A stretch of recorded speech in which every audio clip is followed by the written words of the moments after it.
രണ്ടാമത്തെ ചോദ്യം. Reporter broadcasting company Argentina football അസോസിയേഷന് പണം നൽകിയോ എന്നതാണ്. അതായത് ഭൂം എന്ന് പറഞ്ഞ 126 കോടി അത് നൽകിയിട്ടുണ്ടോ എന്നതാണ്. പണം നൽകിയതിന് തെളിവുണ്ടോ? മാനദണ്ഡങ്ങളെല്ലാം പാലിച്ചാണോ പണം അയച്ചത്? ഇതിന്റെയൊക്കെ ഉത്തരം AFAക്ക് പണം നൽകിയിട്ടുണ്ട് എന്നത് തന്നെയാണ്. RBI അനുമതിയോടെ പൊതുമേഖലാ ബാങ്കായ SBI വഴിയാണ് ഈ പണം അയച്ചത്. പണം അയച്ചതിന്റെയും പണം ലഭിച്ചെന്ന് AFA അറിയിച്ചതിന്റെയും രേഖകളുണ്ട്. മാനദണ്ഡങ്ങളെല്ലാം പാലിച്ചാണ് പണം കൈമാറിയിരിക്കുന്നതും എന്നതും വളരെ പ്രധാനപ്പെട്ട കാര്യമാണ്. റോഷിപാൽ ചേരുന്നു വിശദാംശങ്ങളുമായി. റോഷിപാൽ, നമുക്കറിയാവുന്ന പോലെ നമ്മുടെ രാജ്യത്ത് നിന്ന് ഇത്ര വലിയൊരു തുക മറു രാജ്യത്തേക്ക് അയക്കണമെങ്കിൽ, അതല്ലെങ്കിൽ മറ്റൊരു ബോഡിക്ക് ഇത് കൈമാറണമെങ്കിൽ കൃത്യമായ രേഖകൾ ആവശ്യമാണ്. ഇതിൽ കേന്ദ്ര സർക്കാരിന്റെ അനുമതി വേണം, റിസർവ് ബാങ്കിന്റെ അനുമതി വേണം. ഇതൊക്കെ തന്നെയും പാലിച്ചുകൊണ്ടാണ് പണം കൈമാറിയത് എന്ന് വ്യക്തമാക്കുന്ന രേഖകളാണ് പുറത്തുവിടുന്നത്. എന്ന് മാത്രമല്ല, അർജന്റീന ഫുട്ബോൾ അസോസിയേഷൻ ഈ പണം കൈപ്പറ്റിയതായി അറിയിക്കുകയും ചെയ്തിട്ടുണ്ട്. അപ്പോൾ ആ വാദവും പൊളിയുകയാണ്.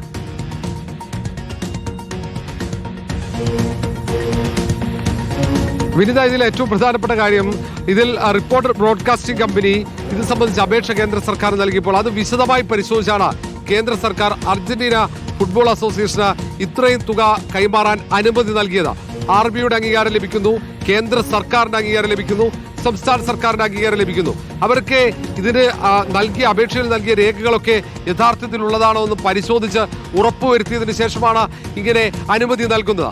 ആ അനുമതി ലഭിച്ച് പണം വിദേശത്തേക്ക് കൈമാറുകയും ചെയ്തു.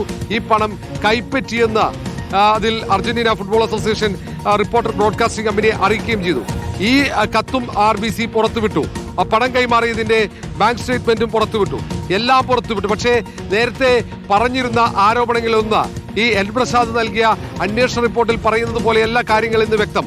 നേരത്തെ കായിക മന്ത്രി OJ ജനീഷ് എന്തടിസ്ഥാനത്തിലാണ് ഇങ്ങനെ തെറ്റായ വാദങ്ങൾ ഉയർത്തിയത്, തെറ്റായ ആരോപണങ്ങൾ ഉയർത്തിയത് എന്നതും ഏറ്റവും പ്രധാനമാണ്. രാഷ്ട്രീയ ലക്ഷ്യത്തോടെയാണോ എന്നതും പ്രധാന ചോദ്യമായി ഇപ്പോൾ പൊതുസമൂഹത്തിൽ ഉയരുകയാണ്. കാരണം റിപ്പോർട്ടർ ഇത് സംബന്ധിച്ച് വ്യക്തത വരുത്തി കഴിഞ്ഞു.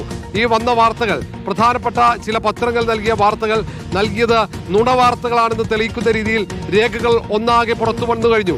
ഇന്നലെ രാത്രി തന്നെ ഇത് സംബന്ധിച്ച് വ്യക്തത വരുത്തിയെങ്കിലും ആ വ്യക്തത പോലും പ്രസിദ്ധീകരിക്കാൻ തയ്യാറാകാതെ നുണയായ കാര്യങ്ങൾ വീണ്ടും അച്ചടിച്ചു വിടുകയായിരുന്നു ഒരു പ്രധാനപ്പെട്ട പത്രം എന്നതാണ് ഏറ്റവും പ്രധാനപ്പെട്ട കാര്യം.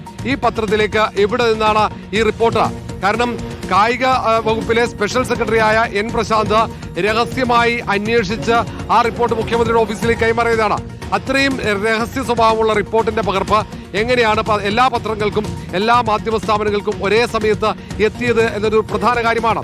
റിപ്പോർട്ടർ TVക്കെതിരെയുള്ള ഒരു ഗൂഢാലോചനയാണ് ഇവിടെ നടന്നത് എന്നതാണ് ഏറ്റവും യഥാർത്ഥ കാര്യം. കാരണം നുണയായ വാർത്ത, ആ നുണയായ വാർത്ത അവരെ കൊണ്ട് നൽകാൻ വേണ്ടി അവർക്ക് ഇതുമായി ബന്ധപ്പെട്ട ഒരു കള്ള റിപ്പോർട്ട് N പ്രശാന്ത് തയ്യാറാക്കി നൽകുന്നു എന്നതാണ് പ്രധാനപ്പെട്ട കാര്യം. അതുകൊണ്ട് തന്നെ ഈ കാര്യത്തിൽ യഥാർത്ഥത്തിൽ അന്വേഷണം വേണ്ടത് റിപ്പോർട്ടറിനെതിരെ നടന്ന ഗൂഢാലോചനയാണെന്ന് ഇപ്പോൾ തന്നെ പ്രതിപക്ഷവും പൊതുസമൂഹവും അങ്ങനെ ഒരു ആവശ്യം ഇതിനോടകം ഉയർത്തി കഴിഞ്ഞു. എന്തായാലും ഈ കാര്യത്തിലൊക്കെ മുഖ്യമന്ത്രി VD സതീശന് വല്ലതും പറയാനുണ്ടോ എന്നറിയാൻ നമ്മൾ നാളെ കാത്തിരിക്കേണ്ടി വരും. കാരണം ആഴ്ചയിൽ ഒരു വട്ടം മാത്രമാണ് മുഖ്യമന്ത്രി പൊതുവായി നടക്കുന്ന കാര്യങ്ങളിൽ പ്രതികരണം നടത്താറുള്ളത്. അതിനിടയിൽ എന്തു സംഭവിച്ചാലും വാ തുറക്കില്ല എന്നതാണ് പ്രധാനപ്പെട്ട കാര്യം. നാളെ MDMA, അദ്ദേഹത്തിന്റെ വിശ്വസ്തരായ 3 ചെറുപ്പക്കാർ MDMA കച്ചവടം നടത്തിയതിന്റെയും പ്രതികരണം നാളെ നമ്മൾ പ്രതീക്ഷിക്കുന്നുണ്ട്. നാളെ മന്ത്രിസഭാ യോഗത്തിന് ശേഷം നാളെ നടക്കുന്ന വാർത്താ സമ്മേളനത്തിൽ പ്രതികരണം പ്രതീക്ഷിക്കുകയാണ്. ഏതായാലും ഈ കാര്യത്തിൽ ഇതേ മാധ്യമങ്ങൾ നാളെ എന്ത് വാർത്തയാണ് കൊടുക്കുന്നത് എന്നാണ് പൊതുസമൂഹം ഉറ്റുനോക്കുന്നത്. അതാണ്, എന്ത് വാർത്തയായാലും അതിൽ പകുതിയും നുണയായിരിക്കും എന്ന കാര്യത്തിൽ ഒരു തർക്കവുമില്ല. ഇപ്പോഴിതാ